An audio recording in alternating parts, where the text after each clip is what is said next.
Welcome to another FORGEHUB video. This is Psychoduck, and today I wanted to give you guys a preview of the map I have been working on. Now, as a disclaimer, this is just a preview. This is not a map feature. And if you're not interested in seeing what I'm working on, that's alright. Go watch something else. But if you are, I'm going to be talking a little bit about the process behind developing this map here. So this map is called Skyport, and it's in fairly early stages. I just tested it for the first time last night. I played a few games on it. And this map is inspired by previous maps of mine. So back in Halo Reach, I made a map called Cargo Port, which was in turn inspired by an area from the Exodus mission in Halo Reach's campaign. And I eventually made an improved version of that map called Exchange, and then I made another map which was based on the same concept but with a different layout called Psychoduck. Now, this map is sort of an amalgamation of the best aspects of all three of those maps, and it is again inspired by the New Alexandria very vertical urban setting that you see in those missions in Halo Reach. And this map is designed primarily for strongholds as well as Slayer. So there are kind of two types of asymmetrical maps, right? And are two broad categories. The first one is something I'm a bit more used to working on, and that is the sort of asym that is designed for one-sided objective modes, like one flag CTF, asymmetrical territories, and one bomb assault. And those maps are kind of tug-of-war style, very push and pull. Whereas this style of map is much more circular and much more movement based. So with this sort of asym, I think the best way to go about designing it is to create this kind of rock, paper, scissors balance between different positions, where this position can see that location and that location, but it can't see that other location, and then like this other position can see two of those locations as well, but not the third. And you kind of create this rock, paper, scissors balance there. And when you create that balance, you incentivize movement, because players go to a certain position and they have power over certain locations, but then they realize that they need to be able to go affect a different location, and they can't, so they have to move. So that was kind of the core philosophy behind the design on this map. So I spent a lot of time really engineering these lines of sight on here using multi-purpose geometry. There aren't really any walls on this map.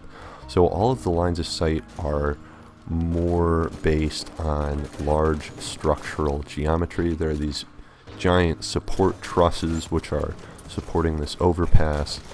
There's the scaffold structure in the map's center. There are just lots of subtle height variations which create line of sight blockage in certain areas.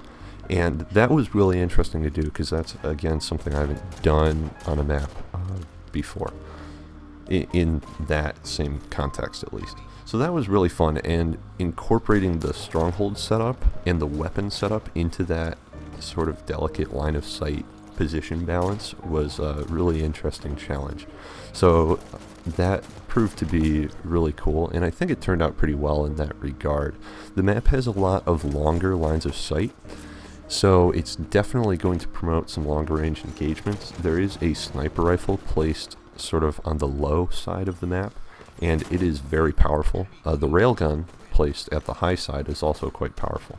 But both of those weapons really encourage players to pick them up and move, and there isn't what I would call a single best position to use either of those weapons or any other weapon from on this map. So that was very much intentional. So it keeps you on the move.